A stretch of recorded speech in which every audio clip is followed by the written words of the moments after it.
নতুন ছাত্র সংগঠনের আত্মপ্রকাশ নিয়ে ঢাবিতে হাতাহাতি।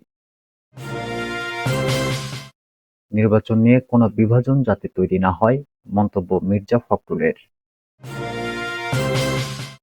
এদিকে শান্তিপূর্ণ পরমাণু শক্তির বিকাশে রাশিয়ার সঙ্গে সহযোগিতার সম্প্রসারণে আগ্রহী বাংলাদেশ।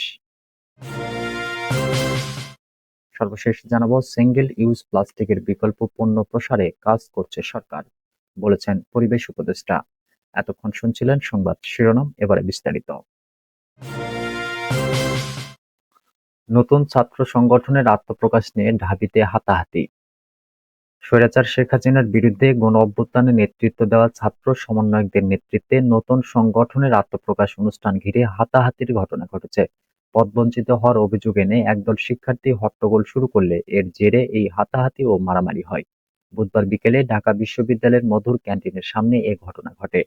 প্রত্যক্ষদর্শীরা জানান, এই কমিটিকে প্রহসনের কমিটি উল্লেখ করে ঢাকা বিশ্ববিদ্যালয়ের বাইরের একদল তরুণ সংবাদ সম্মেলনস্থলে মিছিল নিয়ে এসে স্লোগান দেওয়া শুরু করেন। এ সময় নতুন সংগঠনের আত্মপ্রকাশকে কেন্দ্র করে আগে থেকে সেখানে অবস্থান করা শিক্ষার্থীরা বাধা দিলে উভয় পক্ষের মধ্যে হাতাহাতি হয়। এক পর্যায়ে মারামারিতে জড়ান শিক্ষার্থীরা। এ ঘটনায় অন্তত ৫ জন আহত হন এবং সংবাদ সম্মেলন ২ ঘণ্টা পিছিয়ে যায়। বিকেল ৩টায় এ সংগঠনের আত্মপ্রকাশের কথা থাকলে সেখানে বেসরকারি বিশ্ববিদ্যালয় ও উত্তরা থেকে এসে দাবি করা একদল শিক্ষার্থী স্লোগান দিয়ে প্রবেশ করেন। পরে নতুন সংগঠনের সঙ্গে জড়িত শিক্ষার্থীরা সংগঠনের নাম ও মতো উল্লেখ করে স্লোগান দেওয়া শুরু করেন। তারা বলেন, শিক্ষা ঐক্য, মুক্তি মুক্তি।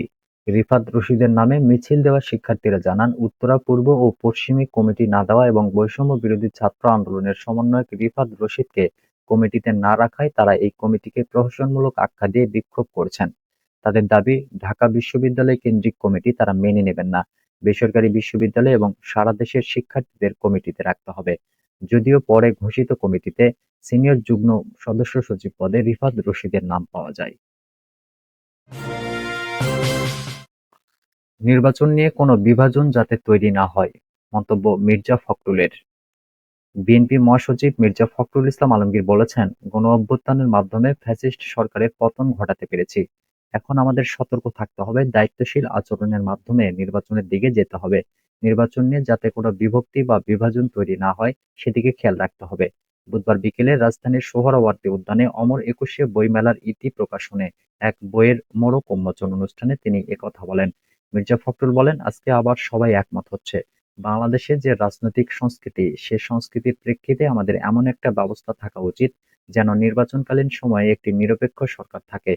আমরা সেদিকেই এগিয়ে যাচ্ছি। তিনি বলেন, আমরা বিশ্বাস করি আগামী ডিসেম্বরের মধ্যে বাংলাদেশে সকলের কাছে গ্রহণযোগ্য একটি নিরপেক্ষ নির্বাচন অনুষ্ঠিত হবে এবং বাংলাদেশ গণতান্ত্রিক পথে এগিয়ে যাবে। বাংলাদেশে একটি গণতান্ত্রিক রাষ্ট্র নির্মাণের পথকে আরও সহজ করে নিয়ে আসবে।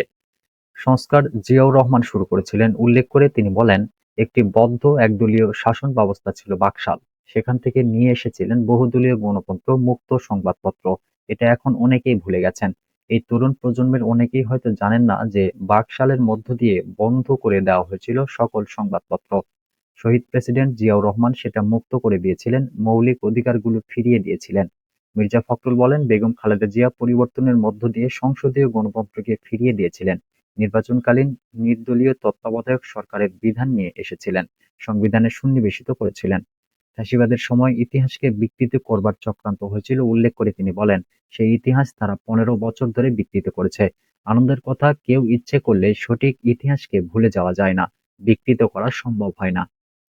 আজকে এটা প্রতিষ্ঠিত হয়েছে, মুক্ত চিন্তার মধ্য দিয়েই সঠিক ইতিহাস আমরা জানতে পারি। শান্তিপূর্ণ পরমাণু শক্তির বিকাশে রাশিয়ার সঙ্গে সহযোগিতার সম্প্রসারণে আগ্রহী বাংলাদেশ। শান্তিপূর্ণ পরমাণু প্রযুক্তি বিকাশ ও অভিন্ন স্বার্থের উপর গুরুত্বারোপ করে প্রধান উপদেষ্টা অধ্যাপক মোহাম্মদ ইউনূস বলেছেন, বাংলাদেশ রাশিয়ার সঙ্গে পরমাণু শক্তির ক্ষেত্রে সহযোগিতার সম্প্রসারণে আগ্রহী। বুধবার ঢাকায় রাষ্ট্রীয় অতিথি ভবন যমুনায় রাশিয়ান ফেডারেশনের রাষ্ট্রায়ত্ত পরমাণু শক্তি কর্পোরেশন রমাটসের মহাপরিচালক অ্যালেক্সি লিকাসেভ অধ্যাপক ইউনূসের সঙ্গে সাক্ষাৎ করেন। বৈঠকে মূলত রূপপুর পারমাণবিক বিদ্যুৎ প্রকল্পের চলমান সহযোগিতা নিয়ে আলোচনা হয়।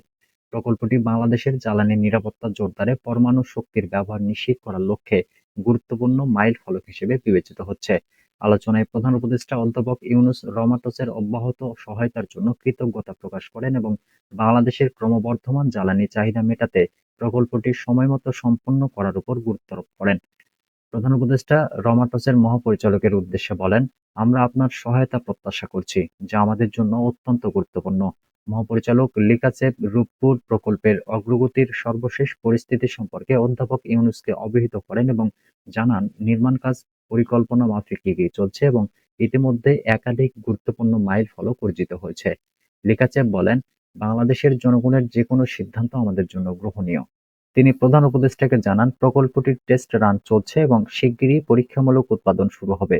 তিনি আরও আশ্বস্ত করেন যে সম্পন্ন নিরাপত্তা ও আন্তর্জাতিক মান বজায় রেখে প্রকল্পটি সফলভাবে সম্পন্ন করতে রসাটম প্রতিশ্রুতিবদ্ধ। সিঙ্গেল ইউজ প্লাস্টিকের বিকল্প পণ্য প্রসারে কাজ করছে সরকার, বলেছেন পরিবেশ উপদেষ্টা। পরিবেশ, বন ও জলবায়ু পরিবর্তন মন্ত্রণালয় এবং পানি সম্পদ মন্ত্রণালয়ের উপদেষ্টা সৈয়দা রিজওয়ানা হাসান বলেছেন, সিঙ্গেল ইউজ প্লাস্টিকের পরিবর্তে কাঠের তৈরি পণ্য উৎপাদনে কাজ করছে সরকার। পরিবেশ, বন ও জলবায়ু পরিবর্তন মন্ত্রণালয়ের অধীন বন শিল্প উন্নয়ন কর্পোরেশন পরিবেশ বান্ধব প্রযুক্তির মাধ্যমে বিভিন্ন কাঠের পণ্য তৈরি করবে। বুধবার চট্টগ্রামে বাংলাদেশ বন শিল্প উন্নয়ন কর্পোরেশনের কর্মকর্তা ও কর্মচারীদের সঙ্গে মত বিনিময় সভায় প্রধান অতিথির বক্তব্যে তিনি এসব কথা বলেন। পরিবেশ উপদেষ্টা বলেন, টেকসই কাঠ উৎপাদন ও প্রক্রিয়াকরণে দক্ষতা বাড়াতে হবে, যাতে বনজ সম্পদের যথাযথ ব্যবহার নিশ্চিত হয়। তিনি বলেন, টেকসই ব্যবস্থাপনা নিশ্চিত করতে বিএফআইডিসিকে গবেষণার উপর জোর দিতে হবে। নবায়নযোগ্য সম্পদের যথাযথ ব্যবহার বন শিল্পের ভবিষ্যৎ নির্ধারণ করবে। এর পূর্বে পরিবেশ উপদেষ্টা সৈয়দা রিজওয়ানা হাসান চট্টগ্রামের কালুরঘাটে বাংলাদেশ বন শিল্প উন্নয়ন কর্পোরেশনের শিল্প ইউনিট পরিদর্শন করেন। পরে উপদেষ্টা চট্টগ্রামের ফরেস্ট একাডেমি পরিদর্শন করেন এবং বন বিভাগের কর্মকর্তাদের যুগোপযোগী প্রশিক্ষণ প্রদানের জন্য সংশ্লিষ্টদের নির্দেশ দেন।